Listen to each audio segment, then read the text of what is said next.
bem-vindos a mais um programa Frente a Frente.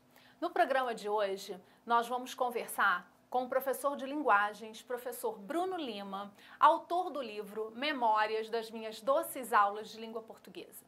Eu tenho certeza que será um programa muito interessante e que é, de certa forma, um convite a nós lembrarmos, revisitarmos algumas das nossas aulas de língua portuguesa que nós tivemos durante toda a nossa escolaridade. Eu tenho certeza que vocês vão gostar. Aproveitem!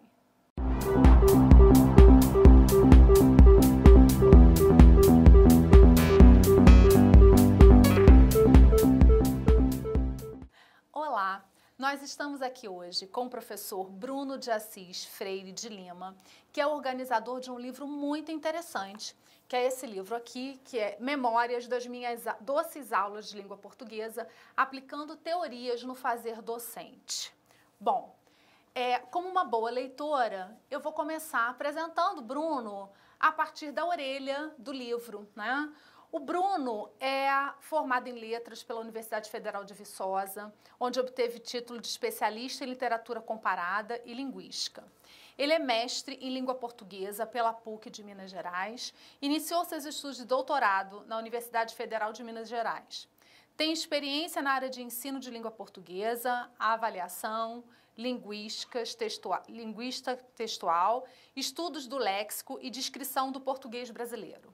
Atualmente é professor do Instituto Federal de Minas Gerais, desenvolvendo projetos de consultoria em educação e avaliação para a Secretaria de Estado de Educação de Minas Gerais e Instituto Nacional de Estudos e Pesquisas Educacionais Anísio Teixeira. Bem-vindo, Bruno.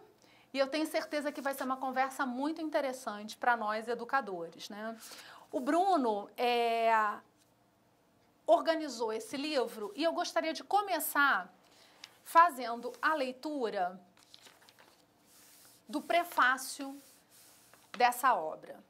O prefácio diz o seguinte: Memórias das Minhas Doces Aulas de Língua Portuguesa, aplicando teorias no fazer docente, é uma obra que reúne 10 estudos, que tem como objetivo relatar vivências em sala de aula.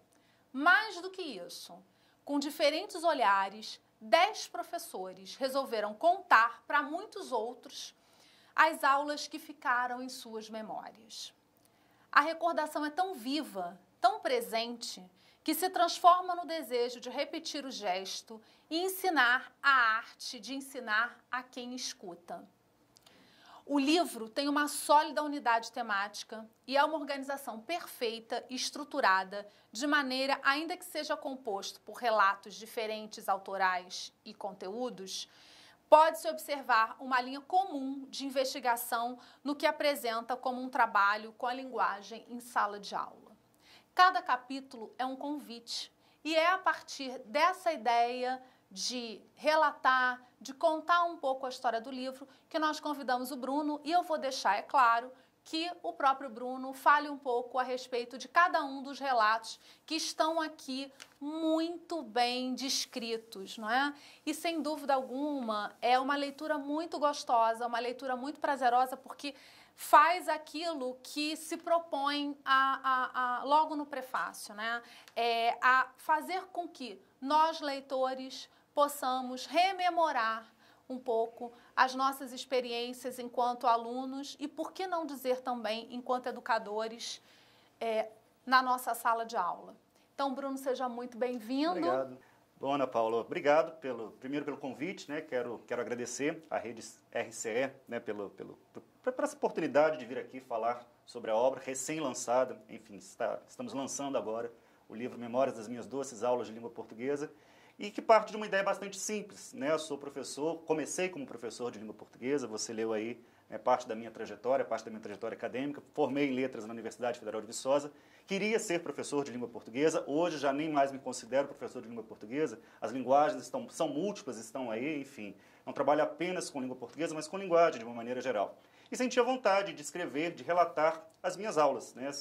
Primeiro, o professor tem que gostar muito do que faz. Então, a mim, me incomoda muito ver os colegas de trabalho, muitos colegas de trabalho desanimados com a profissão, e que, enfim, vão e dão aula e não se envolvem e acham que você sai da sala de aula e o trabalho ficou para trás. Para mim, não. Eu gosto de levar para minha casa, eu gosto levar parte da minha casa para a sala de aula e parte da sala de aula para a minha casa, enfim, eu não consigo separar onde que vai o Bruno professor, onde que começa o Bruno pessoa, onde que vai o Bruno educador, para mim é uma coisa só, né? E, enfim, durante toda a minha trajetória como professor, eu tive boas aulas, tive aulas ruins, obviamente, né? Todo mundo tem, né? Momentos, todos nós temos isso, mas algumas aulas entraram para a minha memória.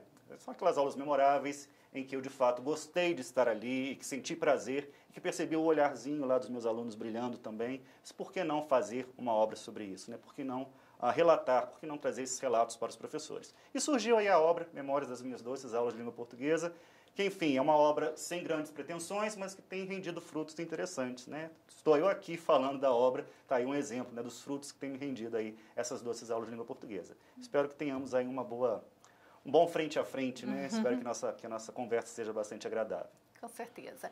A ideia, então, de elaborar essa obra veio um pouco dessa sua experiência enquanto professor, Sim. um professor inquieto, né? Sim, inquieto sim. Numa perspectiva curiosa, né? O professor ele precisa ser investigador, né? Então, assim, Bruno, o que você vai dar na aula hoje? O conteúdo, obviamente, ele existe, ele precisa ser trabalhado, ele precisa ser passado. Só que se o professor ele é investigador, ele vai perceber ali na sala de aula o que os meninos estão necessitando. Então, não é porque está previsto um conteúdo X para uma série X que eu tenho que seguir à risca, né? Então, primeiro passo, quebrar o conteudismo. Então, essa aí é uma das propostas do livro, né? Então, não tem o conteúdo formalmente sistematizado. Isso não há, né? Quem tiver a oportunidade de ler o livro verá que a professora Cândida, da UFMG, que foi quem prefaciou o livro, ela fala exatamente sobre isso, né? Assim, a quebra da sistematização do conteúdo. Então, se você trabalha numa perspectiva textual, assim, o que tem no texto? O texto não tem só preposição, o texto não tem só conjunção, o texto não tem só substantivo, o texto é emaranhado de entidades gramaticais que merecem ser estudadas e que merecem ser abordadas, né? Então, primeiro passo, quebrei com o conteudismo, pego o texto, vejo o que existe de bacana, o que existe de interessante a ser explorado naquele texto, crio a minha aula, a aula vira memorável, se virou memorável, tem motivo aí para entrar para a obra, né? Então, eu convidei 10 colegas, na verdade são 9 colegas, um dos textos é meu. Então, a obra é composta não apenas por textos meus, né? Como você falou, sou apenas o organizador da obra. E a obra conta com 10 textos que nós estamos chamando de relato. Na verdade, eu não sei se é um relato, daqui a pouco eu vou dizer por quê. Então, são 10 participações, então tenho 10 aulas descritas, né? São textos sobre essas aulas que foram bem sucedidas no nosso idioma. É isso. Me parece que esse livro vai ser de grande valia para nós, enquanto educadores, Sim. E para que nós possamos exatamente, Bruno, fazer aquilo que você se propôs a fazer aqui. Sim. Primeiro, quebrar o paradigma de que uma boa aula é uma aula conteudista. Sim. Dizer que uma boa aula não tem conteúdo também é uma falácia, Sim, né? sim. Porque uma boa aula, ela precisa ter um conteúdo, certo. ela precisa ter ali a liga, né? Como certo. você bem descreveu aí no seu exemplo. Mas uma boa aula, para que ela seja memorável, ela precisa se afastar do que hoje, comumente, nós temos assistido no cenário educacional, sim, que é um conteudismo. Na verdade, hoje, no cenário educacional, nós temos aí quase que uma perspectiva dual. Ou é um conteudismo exagerado, ou é também uma ideia do tudo vale, sim, e aí, assim, se esvazia um pouco a dimensão do conteúdo. O que o teu livro está propondo, né, a tua obra, junto com esses colegas, é justamente quebrar essa dualidade entre um conteudismo clássico e alguma coisa que tudo vale, sim, que vamos deixar rolar e ver como acontece. Não, é exatamente trabalhar, vocês, né, 10 pessoas pararam para pensar um pouco e para compartilhar a experiência da sala de aula, que é exatamente ficar no meio desse caminho, que me parece o mais promissor, sim, e o mais desafiador, sobretudo, no ensino de linguagens. Sem dúvidas, sem dúvidas. A obra ela surge de uma maneira muito despretensiosa. Assim, vamos fazer um texto narrativo contando como foram essas aulas, né? E eu tive um feedback muito bacana da editora, porque de fato não existe no mercado obras semelhantes, né? Então, geralmente o que se percebe é que a universidade faz os seus estudos, faz as suas análises, mas pouco importa para o professor que está lá na sala de aula, o que o Bakhtin falou, o que o Bakhtin deixou falar. Isso não interessa. Assim, o que interessa é o que eu vou fazer com as coisas que o Bakhtin andou falando, né? Então, assim, se o leitor busca nesse livro, e eu coloco isso aí na apresentação, se o leitor está buscando um texto de cunho acadêmico, ele não vai achar, porque a proposta de fato não é essa. né? Nós estamos, de fato, aliando teorias no fazer docente, mas não é um estudo teórico aprofundado do que os grandes teóricos da linguagem estão dizendo. Não é nada disso, a proposta não é essa. Ainda há pouco eu falei assim, não sei se é relato, o livro se chama Memórias, então os textos são memoriais, não sei. Talvez seja um novo gênero textual que está surgindo para atender a demanda daquele professor que, porventura, não está na universidade ou que, porventura, deixou de estudar e não está mais em contato com as grandes teorias aí da linguagem, do pensamento humano e tal. Essa não é a nossa proposta. A proposta é, de fato, pegar essas teorias. Obviamente, essas teorias elas estão diluídas no texto, mas os nossos textos não foram feitos, não foram planejados para discutir essas teorias. Mas, assim, o que fazer com essas teorias dentro de sala de aula, né? Então, se o leitor estiver buscando isso, sugiro que desista, assim, não pegue a leitura. Então, a leitura é muito prazerosa, os textos são feitos em primeira pessoa, né? Então, os autores tiveram esse cuidado de tentar colocar uma linguagem que seja palatável para todos os professores. Então, não é uma obra pensando, é o professor da rede tal, é o professor... Não é nada disso. É para o professor como um todo, para aquele professor que dá muitas aulas, para aquele professor que precisa, de fato, saber o que fazer em sala de aula dentro desse contexto que está mudando, né? Uhum. Antigamente, a escola era um lugar de prazer. Hoje em dia, o que a escola está virando, né? Se a gente não tiver o cuidado de tornar a escola um espaço prazeroso, o que será da minha aula, o que será do meu aluno? Né? E nosso trabalho se perde, de fato. Exatamente. Né? E de alguma maneira, né, nós, professores, estamos carentes justamente desse espaço de conversa, né, de compartilhar algumas experiências, sem uma preocupação em teorizar, mas com compromisso de trazer essa teoria a serviço daquilo que nós fazemos em sala de aula, né? Quer dizer, exatamente o que você disse. O que eu faço com tudo que eu li do Bakhtin se eu entro numa sala de aula, por exemplo, do 6º ano, né? Ou seja, do 3º ano, com aquele monte de menino ali para ensinar a língua portuguesa e o que eu faço com aquilo, tudo que Bakhtin falou e enfim, pensou. Então, assim, hoje... Eu entendo que as escolas estão carentes justamente dessa conversa, dessa discussão. Teórica, sim, mas sem a preocupação em teorizar a respeito de alguma coisa. E sim, o que nós vamos fazer aqui? Né? É muito interessante a gente se colocar no lugar do educador que estuda e que parece que a academia ficou num lugar e a sala de aula ficou em outro. Então, a academia está desconectada desse espaço sala de aula. E no meu entendimento, esse teu livro vem justamente estreitar um pouco esses dois espaços, fazer esses dois espaços conversarem. Né? É a nossa ideia. E aí, assim, o público que você pretende atingir, eu te faço essa pergunta e já te faço também uma provocação no bom sentido. Né? Sem dúvida, talvez o público que você pretenda atingir seja... uma primeira resposta seriam professores. Sim. Será que outras pessoas... isso aí com toda certeza. Você nem precisa terminar de fazer a sua pergunta, porque já sei onde você quer chegar. Né? Toda pessoa, quando vai fazer um texto, ele imagina um leitor. Né? Você tem aí o que dentro da teoria, já vamos teorizar, né? O que nós dizemos que é o leitor ideal, que às vezes nem corresponde ao seu leitor real. Né? O meu leitor ideal, obviamente, é o professor. Isso aí é feito para os meus colegas de trabalho. Né? Claro que os professores, enfim, os meus colegas, as pessoas que têm tido contato com a obra, têm gostado bastante. Só que eu estou em sala de aula, já estou há anos em sala de aula, e vejo tanto que os meus ex-alunos estão gostando da ideia, estão buscando, estão procurando isso aí. E colegas de outras áreas também, né?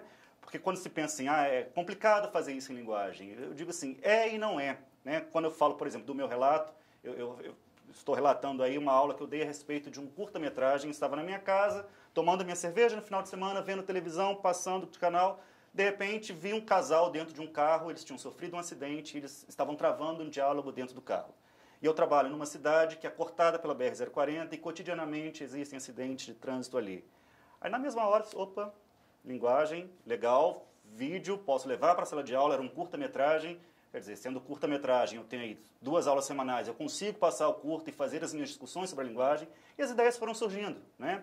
Então, eu sei que os alunos que assistiram essa aula estarão interessados em ler o relato do professor que estava ali, e sem contar que para eles é muito interessante, né? Você, poxa vida, quisera eu ter um professor lá do ensino médio, lançando um livro, relatando as aulas que ele deu para mim, né? Então, enfim, foi pensado no professor, só que já tem atingido aí outros públicos e isso tem sido muito gratificante, tem sido muito bacana perceber a repercussão, né, que o livro tem tomado. Isso é legal. E conta pra gente como é que foi o processo de organização desse livro. Assim, quando se cria um livro, você pensa assim, você tem vários que eu trabalho, né, e faço outros projetos, desenvolvo outros projetos aí na área da educação, então tem um hall de profissionais muito competentes, colegas queridos, tem relatos de ex-alunos que fizeram letras também, aí isso foi muito bacana. Então existem relatos de professores que trabalham na rede, onde eu trabalho, no Instituto Federal, Minas Gerais. Tem um relato de uma professora do Colégio Pedro II, lá do Rio de Janeiro, a professora Cassiana. Tem de outros institutos aqui em Minas Gerais. Tem colegas da rede particular. Então eu tentei fazer um livro bastante heterogêneo, senão fica uma coisa assim, muito com a cara do Instituto Federal. Se não, tem o Instituto Federal também, tem o seu pé, né, tem a sua contribuição, mas existem também colegas de outras formações, enfim. Tem trabalho aí na área de literatura, tem trabalho na área de toponímia, que para mim é uma novidade, eu não conhecia, estou começando a estudar toponímia agora. E isso tem sido bacana, né? Mostrar que a linguagem se manifesta de diferentes formas, com diferentes correntes e que tudo isso pode entrar em sala de aula. No meu relato, por exemplo, eu falo de inglês, e eu não sou professor de inglês, né? Quando eu falei ainda há pouco lá do casal dentro do carro e a história, não vou ficar contando a história, senão perde a graça do livro, né? O Caetano Veloso tem uma música, Love Me Tender, do Elvis Presley, que é usada nesse curta-metragem. Não tenho como não falar, como não relacionar. Por que essa música está no curta-metragem? Tem algum motivo, né? Então tento fazer essas relações. Ainda que eu não seja professor de língua estrangeira, a língua estrangeira está presente no curta-metragem. Se está presente, não é à toa. Nada na linguagem é à toa, né? Eu tinha um professor na universidade que ele dizia que a linguagem precede todas as ciências, e de fato né? E ele usava um trecho da Bíblia, ele falava que no início era o verbo e o verbo se fez homem. Se no início era o verbo, então tudo é linguagem, então a linguagem se manifesta aí de todas as formas. Se o inglês está lá, tem algum motivo, né? A música do Caetano não estava lá à toa, e eu tento explorar isso também, né? O que de fato torna as aulas interessantes e memoráveis e doces aulas de língua portuguesa. Né? Bruno, se você pudesse sintetizar, assim, em algumas características, o que para você marcaria doces aulas de língua portuguesa? O que não pode faltar? Eu sou muito suspeito para te responder isso, porque assim, eu adoro a minha profissão, assim, tá na frente das câmeras e vai falar isso mesmo, né? Mas quem me conhece sabe, assim, eu vivo para os meus alunos, eu adoro sala de aula. Ainda há pouco estávamos conversando com a professora Márcia sobre Facebook e tal. Eu estou na minha casa no final de semana e eu estou conversando com os meus alunos, né? Semana passada nós estudamos funções de linguagem, aí vimos a metalinguagem. Ouvi uma música em casa, opa, essa música aqui é metalinguagem, vou postar no Facebook para os meus alunos. Então nós temos uma comunidade de língua portuguesa e a gente trança ali, a gente troca ideias, e eu acho que é isso, né? Ainda há pouco estávamos conversando, né, antes de começarmos aqui a nossa conversa formal. A sala de aula é muitíssimo prazerosa, gosto demais do que eu faço e acho que, de fato, os professores precisam gostar do que fazem, né? Eu, antes de começar lá no Instituto, eu era aulista. O professor que dá muita aula não tem tempo de preparar uma boa aula. Isso é fato, né?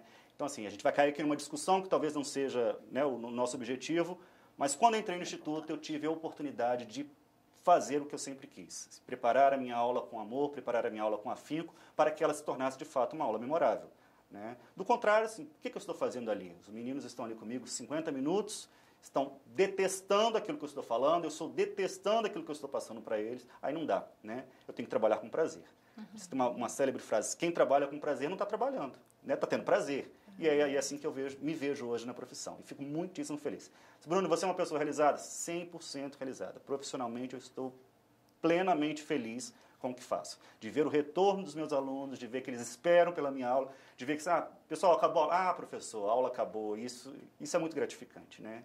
Vira doce aula, não tem jeito, né? Com certeza. Não tem jeito. Com certeza. Até porque a sua doce aula perpassa também a sua identidade profissional, sim, a forma como você lida com essa identidade, a sua emoção, o seu compromisso com esse saber docente, né? Com esse seu saber que veio se constituindo a partir da tua experiência enquanto aluno, da tua troca com outros colegas, né? E que, de alguma forma, você traz isso para esse lugar chamado sala de aula e transforma suas aulas em doces aulas de língua portuguesa. E eu vejo, Ana Paula, assim, que terminou um ano letivo, né, aqueles alunos vão embora, e na verdade eles não vão embora, eles ficam, né? Então eles estão em contato o tempo todo, assim, eu sou amigo dos meus ex-alunos, e eu acho que é por aí mesmo, né? São pessoas que passam ali no seu convívio e que fazem parte da sua história. Então, eu faço parte da história desses meninos, esses meninos fazem parte da minha história, e eu acho que é isso mesmo. Né? Não é porque ali é uma relação profissional, não é só uma relação profissional, não. É uma relação humana e é uma relação que deve ser preservada. Então, eu sentia vontade de relatar essas aulas. Eu conto aí na apresentação que possivelmente teria aulas e aulas e aulas para eu mesmo ter feito o livro sozinho, mas é melhor compartilhar também com os meus colegas. Né? Então, convidei esses colegas que também são grandes, né, professores, grandes profissionais, grandes educadores. Todos abraçaram a ideia, estamos já pensando no segundo volume. Daqui a pouquinho eu vou contar para vocês o que eu estou pensando para esse segundo volume. E, de fato, é encontrar no mercado a possibilidade de uma publicação nova, como essa, não existe nada semelhante no mercado. E, enfim, relatar e mostrar para esse povo que é possível dar nó em pingo d'água sim, sair daquela tradição gramatical, enfim, que eu adoro, né? Deixe claro. Voltando aí um pouquinho à história, eu fui fazer letras por conta de gramática normativa tradicional. Eu, aos 13 anos, lá na minha 7ª série, eu tirei 4. Sou carioca também, lá no Rio de Janeiro. Aqui em Minas a gente pontua de 0 a 100. Lá em Minas a gente pontua de 0 a 10, né? Isso. E eu tirei 40%, tirei 4 numa prova de língua portuguesa. Falei, gente, é um absurdo. Como que eu posso tirar uma nota tão ruim no meu próprio idioma? Então, me lancei aos 13 anos a estudar gramática tradicional, e lia gramática, lia, fazia exercício. Caí no curso de letras achando que seria um grande gramático, quando na verdade não é nada disso, porque a língua é muito mais do que gramática tradicional. Né? Então, para dar um exemplo clássico aqui, os advérbios. Tem uma lista de advérbios que a gente tinha decorado. Advérbio de tempo, advérbio de modo, blá, blá, blá. Eu me lembrava que a palavra lá, o advérbio lá, era um advérbio de lugar. Aí, há pouco tempo agora, esse ano, estava lendo um conto da Clarice Lispector com os meus alunos do 3º ano do ensino médio, e um dos trechos lá, ela colocava assim, lá de longe, ouvíamos o barulho do trem. E esse lá de longe, ouvimos o barulho do trem, aquele lá não era lugar. Era distância, era intensidade, é uma coisinha diferente lá da gramática tradicional. Né? Então o professor ele precisa se despregar dessas regras gramaticais e começar a perceber que a linguagem se manifesta de diferentes maneiras. Né? Advérbio terminado em mente sempre vai ser um advérbio de modos, conversa fiada. Né? Eu religiosamente faço Cooper todos os dias. Esse religiosamente não é modo, é tempo. Né? E isso vai do discurso, isso vai do texto. Né? Então, se o professor desconsidera o texto e pensa só na gramática, ele não consegue fazer um bom trabalho. O menino deixa de valorizar o trabalho do professor, ele não consegue ver aí razão de ser no ensino de língua portuguesa e fica esse fracasso. O menino detesta português, o professor detesta a sala de aula e, do contrário, não tem como ter uma doce aula. Né? Você entende que essa forma de ensino da gramática seria um limitador dentro do ensino da língua portuguesa, ou melhor, dentro do ensino de linguagem, de uma forma mais ampliada, como vocês estão propondo aqui com esse relato? Eu tenho até medo de afirmar isso e as pedras começarem tal. Porque o que a gente percebe? Da década de 90 para cá, houve uma mudança no paradigma do ensino de língua portuguesa. Só que nós temos professores que se formaram antes desse período. E esses vêm de uma tradição gramatical que, inclusive, faz parte da minha formação. Né? Então, fiz todo o ensino fundamental, todo o ensino médio lá no Rio de Janeiro, dentro de uma tradição gramatical. Ok, legal, eu gostava, mas eu percebia que os meus colegas não. Né? Muitos colegas não tinham muito dom e muito gosto para a língua portuguesa. Porque a linguagem não é só isso, né? A linguagem é isso também. Então, me incomoda, por exemplo, quando eu vejo alunos do curso de letras ou até colegas da área que dizem, eu não gosto de gramática. Não, você tem que gostar. Né? Agora, saber se é um sujeito, se é predicado, se é objeto... Para o aluno, talvez isso pouco importe. Para mim, importa, porque eu sou um profissional da linguagem. Agora, o que é interessante para o meu aluno? Ele perceber o que aquele objeto direto está fazendo no texto. Né? O que aquela oração subordinada está fazendo ali. Então, não adianta ficar lá, a oração subordinada tal, sistematizar todas elas, se o menino não consegue ver isso no texto. Então, num texto lá da Clarice Lispector, por exemplo, aparece uma oração adjetiva, não tenho que falar de todas as orações, por que a oração... Não, aqui essa oração funciona como adjetivo por tais e tais motivos. O aluno começa a significar dentro do texto, dentro do discurso. Né? Um exemplo bacanésimo. Tem lá as conjunções adversativas na língua portuguesa. Aí tinha uma lista de conjunções. Mas, porém, contudo, entretanto... Qualquer pessoa que parar e começar a observar a linguagem por aí afora, começa a notar que falante do português hoje, ele tenta encavalar um mas com uma outra conjunção também adversativa. Quer ver o exemplo? O povo fala assim, eu trabalho, mas porém não tenho dinheiro. Joga ali um mais porém. Tá vendo? Mas o que é esse mais porém? Isso aí é erro. E a gramática condena, a gramática coloca como erro. Mas por que isso está acontecendo? Então, se eu levo o meu aluno à reflexão, a refletir sobre esse fenômeno, claro que a observação sobre a linguagem fica muito mais significativa para ele. Né? Qual é a hipótese que a gente pode levantar em cima desse mais porém, desse mais contudo, desse mais no entanto? Direto a gente escuta isso, direto eu me pego falando isso. Ah, o Bruno não sabe português? Não, não é isso não. Né? O Bruno está alinhado às mudanças linguísticas, ao que está acontecendo aí na linguagem, né? Ao que o povo está falando. A língua é viva e a gramática é uma gramática que foi baseada lá nos escritos do Machado de Assis, século XIX, início do século XX, e, portanto, não acompanhou aí essa evolução. Então, se eu desconsidero que a língua é viva, que a língua está mudando, óbvio, eu vou trabalhar com a gramática tradicional, mas eu não posso simplesmente fechar os olhos para essas mudanças. Né? Do contrário, aí de novo a gente cai naquela história de que o ensino vai ser muito pouco significativo para esses meninos. Bruno, você acabou de me dar uma doce aula, porque você acabou de me fazer... Bom. É verdade, você acabou de me fazer entender e creio que as pessoas que estão nos assistindo também, né? Porque eu me lembro bem da minha época de 8º ano, né? Na época era sétima série, né? Hoje 8º ano, em que eu aprendia todas as orações coordenadas, sindética, sindética, né? E ficava naquela coisa de decorar aquele tanto de nome, e hoje, na verdade, isso me serve para quê? Você acabou de me fazer entender para que serve. Sim. Serve, na verdade, não para eu classificar se essa oração é sindética, assindética, coordenada. Pouco importa, né? Você tem que saber o funcionamento disso aí. Exatamente, exatamente. Uma coisa que eu vejo e tenho visto com muita frequência é o conceito de certo e errado, como se fosse uma dualidade. Isso não existe, isso não pode ser. Na aula de língua portuguesa, isso não pode existir. Trazendo mais exemplos, sei lá, 2 ou 3 semanas, levei um texto para os meus alunos, era um bilhete, e o bilhete estava assim, pô mãe, tipo assim, se você escrever do jeito que você fala, você está ferrado. E eu perguntei para os meus alunos, uma pessoa que escreve do jeito que fala, está ferrada? E eles, sim, está ferrada. Não está ferrada, não está. Depende, o que está sendo escrito, né? Se eu vou fazer uma redação do Enem, eu não posso escrever do jeito que eu falo, óbvio. Mas se eu vou mandar um bilhete para o meu colega, por que eu não posso? Né? Você vai mandar um zap, né? O WhatsApp aí, que é o da moda. Por que eu tenho que escrever do jeito que manda a gramática tradicional? Naquele contexto cabe. Vou dizer que naquele contexto é errado? Não posso fazer isso. Né? Então, se eu não considero contexto, onde é que esse texto está circulando, o que está sendo escrito ali, qual é o meu enunciador, eu posso chamar meu colega de véi, e aí, véi? E aí, velho, beleza e tal. Mas eu não posso te chamar de velho. O que é isso? Né? Aqui nessa situação, nesse texto aqui que nós estamos fazendo, isso aqui não comporta esse tipo de construção. Né? Mas talvez lá na minha roda de amigos eu possa, sim, usar o mas, porém. Né? Poderia ter esse desvio, né? O que chamamos de desvio. Então, primeira coisa, vamos verificar esse conceito de certo e errado. Né? Ah, tá certo, tá errado. Tá certo por qual perspectiva? Está errado sobre qual perspectiva? Escrever como se fala em um bilhete é correto. Escrever como se fala numa carta ao prefeito da minha cidade é incorreto. Né? Escrever como se fala, sei lá, em textos mais formais, em gêneros mais formais, claro que isso vai ser um erro.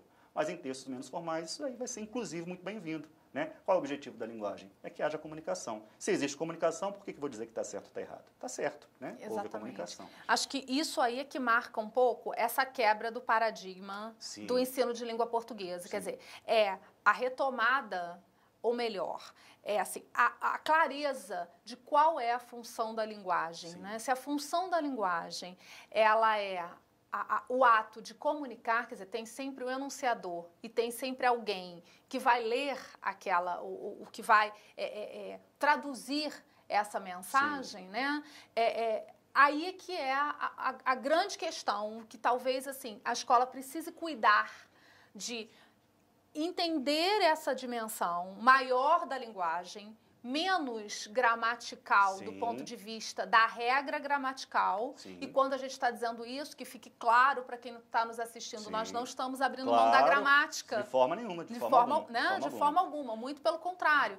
Mas nós estamos aqui conversando e tentando fazer com que as pessoas pensem em qual é o espaço do ensino de língua portuguesa na escola, qual é a função da linguagem, e a partir daí sim, seja a gramática, seja a semântica, seja ela qual for, né, todas as perspectivas do ensino da língua portuguesa que se voltem para a função social da linguagem, que é a função social de comunicar-se. Exatamente. Eu acho que é a partir desse pressuposto aí que os professores precisam pensar e repensarem a sua prática. Para que serve a linguagem? Para que serve a comunicação? Para que serve a linguagem? A linguagem serve para comunicar, né? E como que a comunicação se manifesta nas nossas relações sociais? É a partir do texto. E o que tem no texto? Entidades gramaticais, sim, também, né? Elas estão ali. E uma série de outras informações que devem fazer parte da aula de língua portuguesa. A língua portuguesa não é só gramática, é argumentação também, né? É análise, é relação, é comparação entre línguas. Amanhã, dia 13 de maio, o programa está sendo gravado, mas amanhã é dia da abolição da escravatura. Vou levar para a sala de aula o tema, abolição da escravatura, e vou levar a música em francês. E eu não sou professor de francês. Mas por que eu vou levar essa música? Porque a música toca no tema dos escravos lá do Senegal, que foi um país colonizado pelos franceses, e o Gilberto Gil fez uma música em francês, e eu tenho que levar isso para os meus meninos, porque ali a linguagem está manifesta também, né? Existe um objetivo do Gilberto Gil ao fazer essa música, e esse objetivo vai ser explorado na minha aula, que é a aula de língua portuguesa. Por isso que eu falo, se não sou professor de português, eu sou professor de linguagem. E enquanto professor de linguagem, eu tenho que levar tudo isso para a sala de aula. É a imagem, né? Tem que ter. A imagem também é comunicação, a imagem também é texto. Então, por que desprezar isso aí e ficar só no conteudismo da gramática tradicional? Não, acho que não pode ser só isso, não. Existe algo a mais que precisa ser explorado aí nas aulas. Uhum. E que é um pouco o que vocês trazem aqui. A gente ficou falando, esquecemos um pouquinho do livro, não, né? Na verdade, assim, eu entendo que o que a gente está conversando tem muito a ver com esses escritos aqui, né? E aí, você acaba me ajudando a entender como é que você fez a seleção, que você sendo organizador, é óbvio, teria aí um rol de possibilidades de escrita, de formas de escrita e de pessoas a serem convidadas para fazerem parte dessa ideia, né? Adotarem um pouco comprarem um pouco essa perspectiva de compartilhar. Como é que você fez essa seleção? Quais foram os critérios que você utilizou para dizer assim, vou chamar esse, vou pedir aquele, para convidar essas pessoas para participarem dessa obra? Você fica me apertando demais, tá? Você fica fazendo pergunta difícil, né? Bom, eu sou um felizardo, primeiro por gostar muito do que faço e segundo por ter colegas que comungam das mesmas ideologias, que, enfim, trabalham da mesma forma que eu, né? Nós somos, sim, bastante alinhados. Então, eu tenho, por exemplo, a professora Cassiana, que é quem abre aí o primeiro relato dela. Ela é professora de literatura, a formação dela é em literatura. Só, Cassiana, mas não pode ser só literatura, não, porque o texto literário também tem outras questões que são bacanésimas ali, que podem explorar. Então, ela trabalha com um conto clássico, batidíssimo, que todo mundo conhece, que é A Terceira Margem do Rio, do João Guimarães Rosa. É lindo, é super bacana. E o Caetano, muito esperto, ele vai com o Milton Nascimento, pega o tema da Terceira Margem do Rio e cria uma música Terceira Margem do Rio. Então vejam, sair da literatura e já cai um pouquinho na linguística textual, porque aí ele faz um jogo de intertextualidade, né? Então tenho, sim, a Érica, por exemplo, parece que é o segundo ou terceiro relato aí da obra, ela trabalha com Castro Alves, Navio Negreiro, e relaciona com os Racionais MCs, né? Que é um grupo enfim, um grupo de música brasileira. Né? Então, assim, peguei esses colegas que tentam trazer essas novidades para a sala de aula, né? A Aline Arruda, do Instituto Federal do Sul de Minas, ela trabalha com o texto do Luciano Huck, na época que ele foi assaltado, não sei se quem está assistindo lembra desse caso, que ele teve um relógio dele roubado, e ele escreveu uma carta para o jornal Folha de São Paulo, revoltadíssimo, porque tinha sido roubado e tal. E ele recebe uma resposta dessa carta falando do outro lado, né, daquele cara que necessitou roubar. Enfim, a gente sai do tradicionalismo e tenta inovar com outras coisas, né? Então, meu critério foi esse, assim, pincelar esses colegas que têm esse cuidado de tentar alinhar a linguagem aos fatos cotidianos, aos outros textos, às outras manifestações da linguagem que a gente tem contato aí cotidianamente. Bruno, vou te pedir licença justamente para ler aqui o prefácio, né, o texto da Aline, que diz exatamente isso. Ó, nesse depoimento, ela mostra como o trabalho com a leitura crítica é possível nas aulas de produção de texto e como é importante aproveitar oportunidades que se criam na sala de aula para além de envolver os alunos no debate sobre temas polêmicos e atuais discutidos, enveredá-los também na análise discursiva. Sim. Você pode falar para a gente um pouquinho dessa perspectiva, assim, de envolver os alunos no debate de temas polêmicos, ou seja, temas que estão aí, que não necessariamente são temas que nós poderíamos classificá-los como temas de cunho escolar ou de conteúdo escolar, né? Mas que eles interpelam a escola e aí o professor de linguagens tem aí a intenção, né, ou tem o compromisso de enveredá-los, como está aqui, para fazer uma análise discursiva. Ana Paula, veja bem, na tradição, né, do ensino de língua portuguesa, a interpretação de texto sempre esteve presente, mas a resposta era dada no próprio texto. Né? Então, me lembra-se muito bem assim, qual é a cor da... Está lá no texto. Bruno, eu digo que é o seguinte, na verdade não é interpretação, é catação. Catação. Né? E assim, a primeira pergunta tem a ver com o primeiro parágrafo, a segunda é só você ir catando. Né? E onde fica a reflexão sobre o que é tratado no texto, né? Então, quando nós pensamos em análise do discurso, é exatamente tentarmos quebrar os limites do texto e jogar para os limites do social. Né? Então, se eu considero apenas o texto como um produto dado, pronto, ali, materializado no papel, isso aí é um erro. Né? O texto ele precede um autor que tem uma carga ideológica X, que está ancorado num contexto X e que, portanto, escreve a partir dessas relações em que ele está inserido. Né? Então, a análise do discurso, e essa proposta da Aline, tenta exatamente levantar essas questões. Por que o Luciano Huck foi assaltado? Por que o relógio dele foi roubado? O que levou ele, enquanto figura pública, a escrever um texto para o jornal reclamando? E o que levou aí o outro autor a escrever um texto em resposta para ele? Né? Então, é sair, de fato, dos limites do texto e jogar nos limites do social. Né? Então, veja assim, a linguagem é também sociologia. Né? A linguagem não é só lá o português, não é só a língua propriamente dita. Né? A linguagem vai muito além disso aí, e é essa a proposta da Aline, aí no relato que ela traz para a gente. Existe um autor francês, que é o Fairclough, que diz que a linguagem ela é constituída e constitutiva pelo social. Sim, exatamente. Né? Quer dizer, ela é uma linguagem viva, como você disse. Ela emana do social e ela vai para o social. Exatamente. Né? Bom, uma observação, assim, quem está nos assistindo, está falando de memória, está falando de relato, ainda há pouco falou de depoimento, é exatamente essa dificuldade que nós temos tido de classificar qual é o gênero textual desses textos que você apresenta no livro. Isso não sei. Eu acho que é um novo gênero que está surgindo, estamos chamando de relato, tem hora que a gente chama de depoimento, tem hora que a gente chama de memória, quando na verdade não sei. Parece que nós estamos tentando forçar aí a inauguração de um novo gênero textual, que está entre o limite do acadêmico e o limite lá do prático para o professor. Né? Apenas fazer esse parênteses, porque você falou de depoimento ainda há pouco, eu tenho falado de relato e memórias, e de fato a gente não sabe assim, qual que é o gênero do texto que está compondo aí o seu livro. Não sei. Né? Talvez seja um novo gênero textual que felizmente surge para atender essa demanda do professor.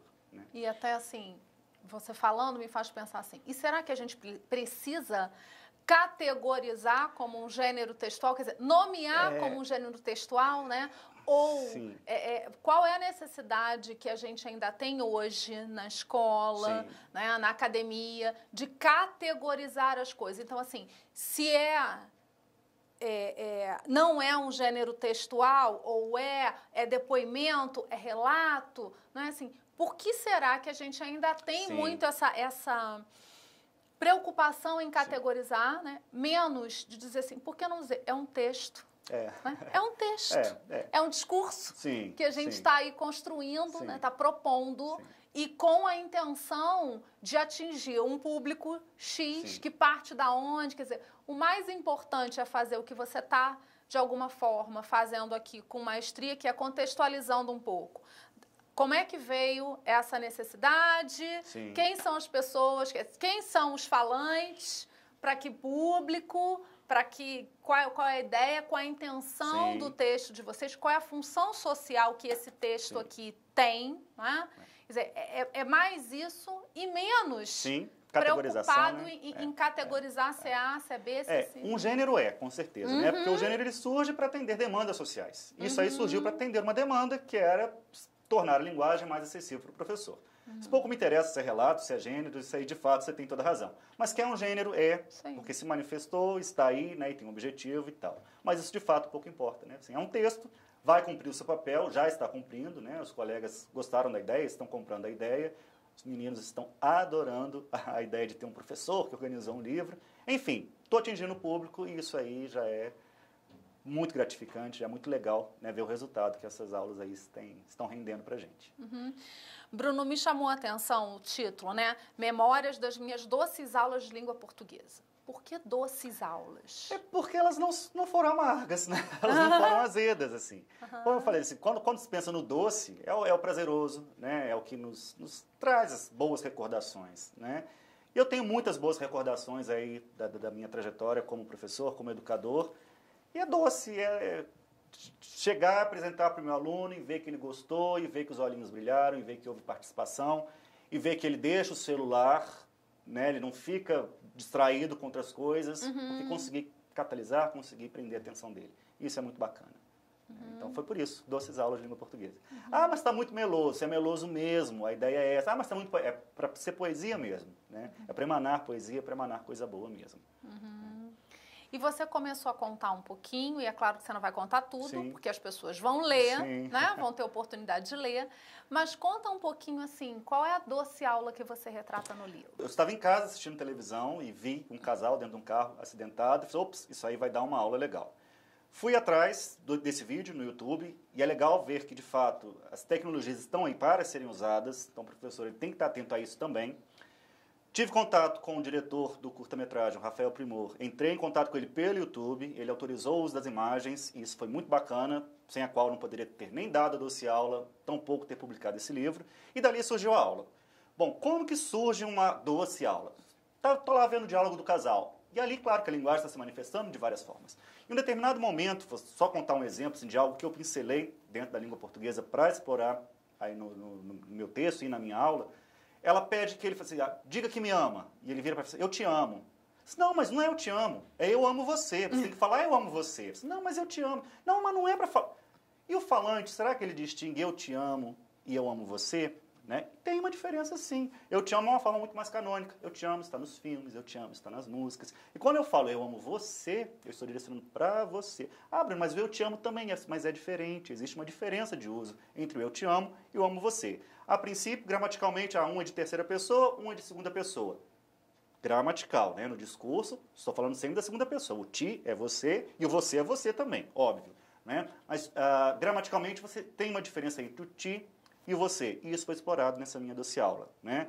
Falei ainda há pouco do Caetano Veloso com a sua música em inglês, Love Me Tender.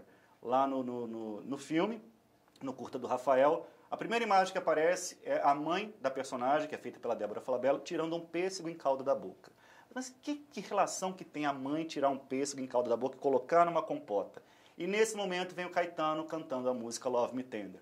Love Me Tender é ame com jeitinho, ame-me com carinho, e é a mãe fazendo a compota para a filha que foi acidentada, enfim. E a partir dessas relações é que eu fui percebendo, isso aqui dá para levantar uma hipótese interessante de trabalho. O filme é ambientado em 1968, isso obviamente tem um propósito dentro do filme, era a época da ditadura militar, né? Então pude explorar a interdisciplinaridade, falar um pouquinho de história. Não sou professor de história, que isso fique claro, né? Mas abro mão para esse trabalho que eu acho que às vezes falta na escola, né?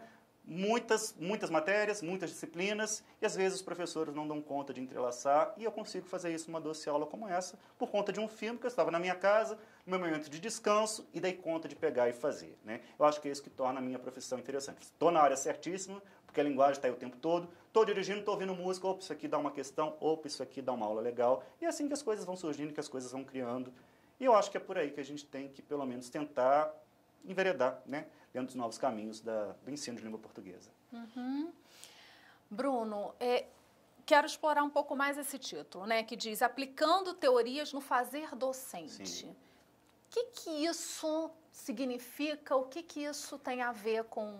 A gente já até começou a falar um pouquinho sobre isso, né, Ana Paula? Assim, o que eu tenho visto? Que o discurso acadêmico é voltado para quem está na academia, não é voltado para quem está na prática ali da sala de aula. Eu acho que esse é o grande erro hoje da universidade. Não sei se posso falar que é um grande erro da universidade, mas que de fato é uma lacuna, né? Isso aí chega a ser imperdoável. No ano passado eu estive num congresso no Rio Grande do Sul e uma das palestrantes lá do congresso, ela falando sobre variação e mudança linguística, eu conto isso aí na apresentação do livro, e ela fala que ela era consultora lá no estado dela, uma professora pernambucana, ela disse que ela era consultora da Secretaria de Educação. E eu fiz essa pergunta para ela, onde é que o discurso se perde? Né? Por que a universidade age de uma forma e as práticas são tão complicadas e a gente vê professor falando que aluno não dá conta de ler e aluno está e virou um muro de lamentações e todo mundo reclamando. Eu não esperava uma resposta objetiva, porque eu sei que essa resposta não existe, mas eu esperava pelo menos que houvesse a inquietação mesmo, né? Então esse meu objetivo ele foi alcançado. As pessoas precisam refletir mais sobre o que tem sido feito nas universidades, o que tem sido feito nas salas de aulas. Do contrário, o que adianta falar de competência, de habilidade, se meu aluno continua sem saber escrever, se meu aluno continua tendo dificuldade em aprender, né? Então não adianta a gente fazer de conta que está tudo bem quando na verdade não está, né? A escola pública continua com muitos problemas, fica parecendo assim, isso aqui é um livro para professores privilegiados que estão numa rede com... Não, isso aqui é um livro voltado para o professor, né? Sem distinção. E eu acho que a gente tem que realmente repensar assim, o que tem sido feito nas universidades e como que esse discurso tem sido, se é que ele chega, como que ele chega para esses professores, né? Então, quando eu falo em aplicando teorias no fazer docente, é de fato, pegar essa teoria não é facilitar para ninguém não, de forma alguma, mas é tentar tornar uma linguagem mais palatável e mais prática. Teoria não é prática, né? É teoria. Então, é tentar pegar essa teoria e alinhar de alguma forma a prática. É o que a gente tenta fazer, né? Bruno, está virando um livro de receita para o professor? Em absoluto. A ideia não é essa. Não quero ensinar ninguém como dar aula, de jeito nenhum. Mas é mostrar para esse professor que é possível fazer alguma coisa diferente. Cria a sua própria aula. Aqui a gente dá algumas dicas, né? A gente tenta mostrar assim, o que foi positivo dentro da nossa prática. Deu certo? Foi legal? Virou desse aula? Entrou no livro. Né? É o que, de alguma forma, assim, não é receita, mas é uma experiência compartilhada, né? Olha, isso eu fiz, isso foi bacana no meu contexto, no meu espaço. Sim, com o meu público, claro. Com a minha experiência. Leu, gostou, transforma isso aqui, manda notícia, manda e-mail, vamos fazer outro, né? Vamos mostrar suas experiências. Não é receita, mas é uma forma de... dá para fazer diferente, é possível fazer diferente. Estou lá no mercado trabalhando, estou lá no mercado fazendo compra, escuto um diálogo legal, por que não levar esse diálogo que foi interessante para a sala de aula? É perceber que a linguagem está aí, que a linguagem pode sim virar, não, né? Ela tem que virar instrumento para o professor na sala de aula. É isso. Que doces aulas, então, você destacaria aqui? Destaca mais uma doce aula para a gente. Todas são tão lindas. Eu vou aqui escolher uma, posso? Por favor. Então, tem uma aqui que é da professora Gabriele Cristine Carvalho, né? Que mostra a importância de os professores de língua portuguesa trabalharem atualmente o gênero textual redação do Enem. Sim. Ela apresenta em seu texto as competências que devem ser adquiridas pelos alunos nas redações e também uma proposta para o ensino desse gênero com alunos do ensino médio. Bruno, eu não escolhi este por acaso nesse momento, né? Porque nós estamos falando para um público que está nos assistindo, que é basicamente um público que está na escola de ensino básico e que é interpelado por essa questão, redação do Enem, e nós temos assistido diversas questões aí, polêmicas, envolvendo a redação do Enem, essa forma de escrita e dentro dessa política de avaliação nacional, em escala nacional, né? Então, assim, eu não escolhi por acaso esse, queria que você contasse um pouquinho dessa doce aula pra gente. Joia, a Gabriele fez uma escolha excelente, a Gabriele é uma doce amiga, esse Bruno falou doce o tempo todo, né? Uma pessoa queridíssima, assim, foi minha colega de trabalho lá na minha escola, hoje ela está numa outra escola, e ela desenvolveu um trabalho bárbaro em cima das redações do Enem. Primeiro, ela fala de gênero redação do Enem, né? Então, de novo, essa necessidade de categorizar os gêneros textuais. E eu, de fato, não sei que gênero é. Gabriele, não podemos chamar isso aí de artigo de opinião, porque não é um artigo de opinião, não é uma redação escolar, mas parece-me que, de fato, é um novo gênero, porque existe para atender uma demanda X, que é a demanda do Enem, que é com um propósito X, com um objetivo X, enfim, parece que emana-se aí um novo gênero textual, que estamos chamando de gênero redação do Enem. Bom, o que a Gabriele fez? Ela desenvolveu um trabalho super interessante, estamos desenvolvendo esse trabalho ainda lá na minha escola, de debates sobre temas que possivelmente poderiam cair no Enem. Né? Ano passado nós tivemos aí a questão do álcool, bebida, direção, né? A lei seca. Tá aí, é um tema social, é um tema da sociedade. O que eu sei sobre esse tema? Eu sou motorista, eu sei que eu não posso beber. Tá, mas e eu, enquanto aluno lá do ensino médio? Então ela promove debates, então existem ciclos de debates muito bacanas dentro da escola. Ela utiliza o Facebook como ferramenta para isso. Ela pontua os meninos, né? A gente consegue fazer aí um trabalho de argumentação. A gente divide os alunos em grupos. Olha, você vai procurar os argumentos que são positivos em relação ao tema e você vai procurar os que são negativos. Então a gente tenta promover uma reflexão sobre os possíveis temas.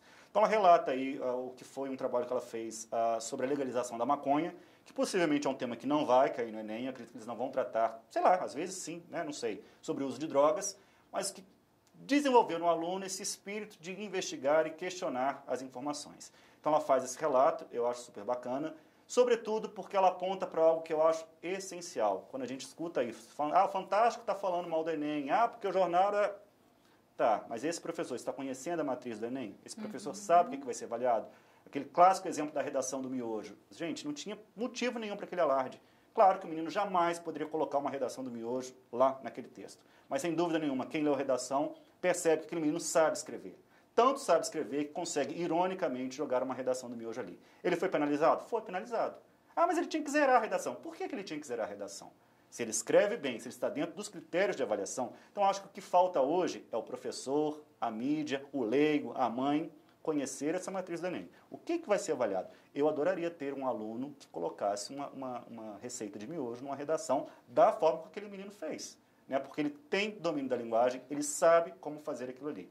Então, acho que o que falta mesmo é, de fato, as pessoas conhecerem para depois criticarem. Né? Então, as críticas vêm em grande quantidade e não pode ser dessa forma. Né? Assim, como que eu vou criticar alguma coisa que eu não conheço? E a Gabriela chama atenção para isso. Né? Vamos conhecer a matriz. Então, ela mostra a matriz, ela descreve a matriz, ela mostra o que é avaliado e esse documento é público. Está lá, qualquer pessoa tem acesso a isso. Por que os professores de língua portuguesa, lá do ensino médio, têm a resistência em conhecer e aplicar a matriz? Né? Então, ela tenta relatar essa doce... Na verdade, não é uma doce aula, é um doce projeto que ela desenvolveu. Né? Isso não foi por uma aula só, mas, enfim, foi um trabalho que ela foi desenvolvendo ao longo aí do semestre. Ficou bacanésimo, tem sido bacanésimo, está aí para os nossos possíveis leitores. Bem, Bruno, a gente está caminhando para o fim, que né? pena. Uma pena. Se pudesse, eu traria aqui outros. Eu vou pedir para você destacar mais um para a gente fechar, né? Mas se pudesse, eu ia aqui passando um a um, porque só no prefácio a gente já se sente convidado a ler cada um desses relatos aqui, mas eu tenho certeza que as pessoas vão buscar e vão se encantar com o livro. Eu vou pedir para você escolher mais um. Eu escolhi um, agora você escolhe um. Tem aí o da professora Ana Paula Carvalho, ela trata da toponímia em sala de aula, e eu falei que era algo novo para mim. Isso. De fato, assim, o que é toponímia? Topo, lugar, né? Nímia, nome. Então, ela fez um projeto lá na cidade dela, ela é de Barra Longa, interior aqui de Minas Gerais, para que os meninos buscassem a origem do nome das escolas estaduais daquela região. Né? E ficou um trabalho interessantíssimo, interdisciplinar, porque você vai esbarrar em questões da história, você vai esbarrar na questão da geografia, e ela deu conta de fazer esse trabalho de pesquisa com os alunos e relata essa doce aula que ficou realmente fantástica. Então, assim, para mim é novidade, eu não conhecia esse trabalho dentro da lexicografia, e ela vai e dá conta de fazer isso, põe os meninos para pesquisarem, o resultado é fantástico. Ela fez aí uma exposição sobre esses nomes, né? O que é nome de gente, o que é nome de lugar, o que é nome... Enfim, muito interessante dentro lá da região dela, que é Barra Longa, que fica aqui na Zona da Mata de Minas Gerais. Recomendo. Bom, Bruno, muito obrigada. Foi uma conversa eu quero falar mais uma gostosa. coisinha. Pode assim. falar. Nós tivemos a ideia de fazer um segundo volume, Memórias das minhas doces aulas de língua portuguesa, dando voz ao aluno. Bacana. Então, agora não vai ser só o professor, também teremos o relato do aluno. Como que o aluno tem visto essa aula, né? Porque, na verdade, assim, no meu fazer como professor, se não fosse meu aluno, não teria porquê nós, inclusive, estarmos aqui, né? Então, possivelmente virá aí nos próximos meses ou no ano que vem, um segundo volume dando voz aí ao aluno, né? É isso. Vai ser bem interessante. Assim muito espero, obrigada. assim espero. Eu que agradeço. E eu tenho certeza que será uma leitura muito prazerosa para aqueles que tiverem acesso a essa obra. Eu já aproveito para convidar a todos vocês para o nosso próximo programa. No nosso próximo programa, nós vamos discutir, vamos conversar e refletir a respeito de objetos virtuais de aprendizagem. O que é isso? Que possibilidades esses objetos trazem para a nossa sala de aula? E aí, para isso, nós vamos convidar o professor Marcos Arraes. Ele é idealizador dos objetos de aprendizagem. Eu tenho certeza que nos trará grandes questões para conversar e para pensar no nosso espaço chamado sala de aula. Até lá! Música